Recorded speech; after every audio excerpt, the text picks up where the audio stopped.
This is the 3.0 Duramax diesel coolant control valve. Super common to get an issue with this. P1098 code stored. You could have your fans running all the time. It's kind of a big job, but it's not a horrible job to do.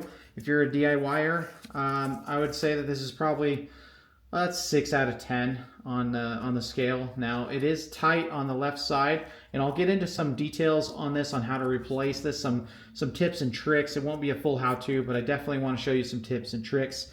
If you're under warranty, 5-year, 100,000-mile warranty, I highly suggest you go get this replaced under warranty if you're having this failure. Now, you'll get a P1098 code. You'll get the fans running all the time. There's a couple little issues that will show up, maybe some high temperatures, but if you're noticing any of that, get it diagnosed. 5-year, 100,000-mile warranty should cover this part. And if you're out of warranty, then this video is for you, because I will also go into detail on the cost to replace this. Yes, the SUV and the trucks. And then, like I said, we're going to go into how to replace this, or some basic tips and tricks that I have. Diagnosis of this coolant control valve is super basic. Pretty much just check to make sure you have your coolant level is full. If you're getting this code, P1098 code with this, and your coolant level is low, then it could be an air pocket and that's causing it. And you may not actually need this. So that's why diagnosis is important like that. If your coolant level is low, you're going to need to pressure test the cooling system. And I do have a video showing the most common areas of coolant leakage. We'll start with the water pump, which is right down here.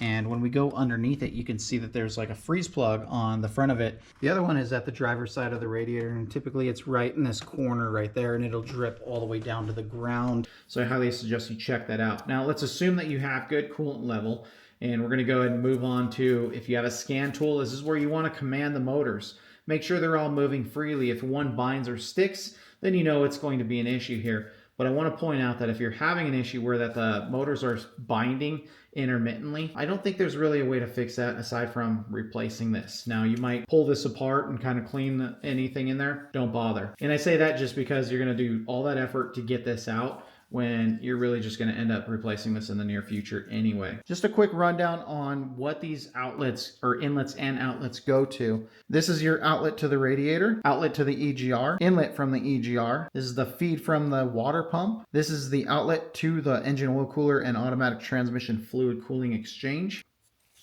And then rolling from the back side here, this one is actually your inlet from the cylinder head, and this is your inlet from the engine block. Look how small that is.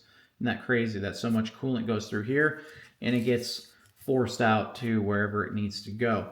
Now let's talk about the general cost to replace this. If you were to go to a shop, the truck and the SUV actually differ in price. And so I went ahead and got some labor quotes from AllData, which is a labor time guide. And like I said, it's just a guide.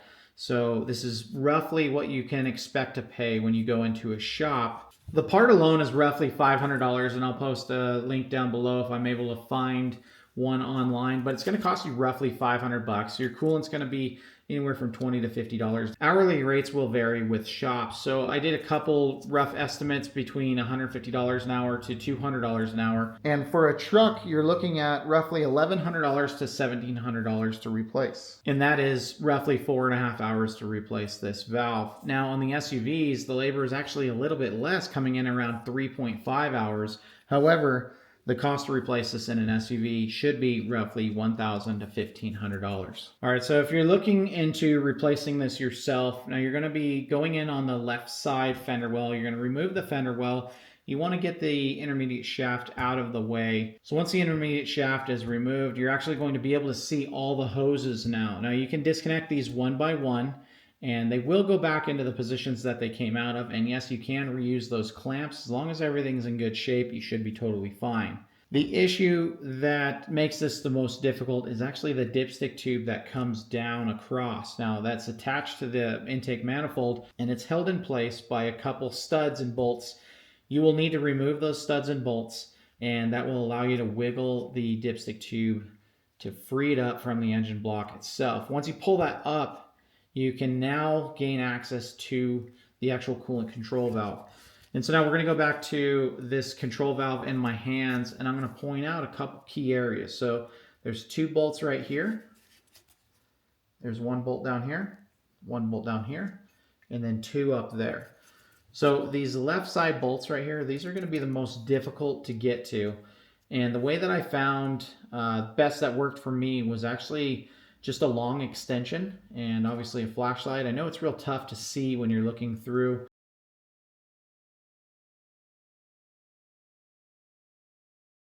When I'm trying to video this, obviously it's dark, but the point is get an extension, get a long reach, and you just got to get the angles right to get onto these bolts.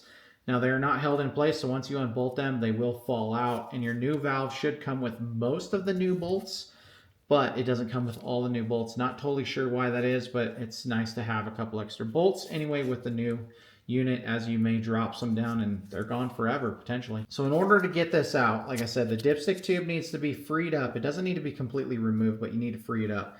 Then you need to disconnect all 3 of the connectors, and then this harness stays put on the top of the coolant control valve.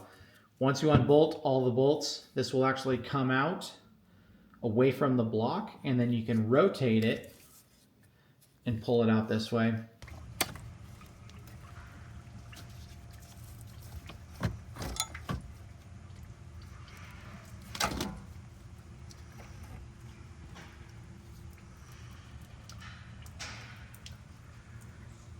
Clean it all up, set your new coolant control valve in place, and reinstall in the reverse order. Now, I will tell you that you do need a scan tool when you're done with this, because you do need to do a coolant control valve learn, and that's going to learn the motors and their positions. A lot of people skip this step, and I think they do just fine based off of the internet. I highly recommend you get a scan tool, borrow a scan tool, whatever it takes. I've got some links to some scan tools in the description, but it is a proper step. Otherwise, the valve may not be functioning properly. You may not have full flow through all the inlets and the outlets that you need. So like I said, I highly suggest that you do the relearn and do it properly. Now, I also want to point out that when you go to fill the cooling system, you're going to want to do a vacuum fill. So again, the vacuum tool is, there's a link in the description, but you definitely want to use the vacuum fill, because then it sucks out all the air and then just puts in just coolant, so you don't have any air bubbles. Air bubbles are the enemy of something as intricate as this. So hopefully this helps you guys out. You can see the cost, you can see what it takes to replace it, and you actually get to see one kind of in person right here. Let me know if you have any questions, and I'll do the best that I can to answer them.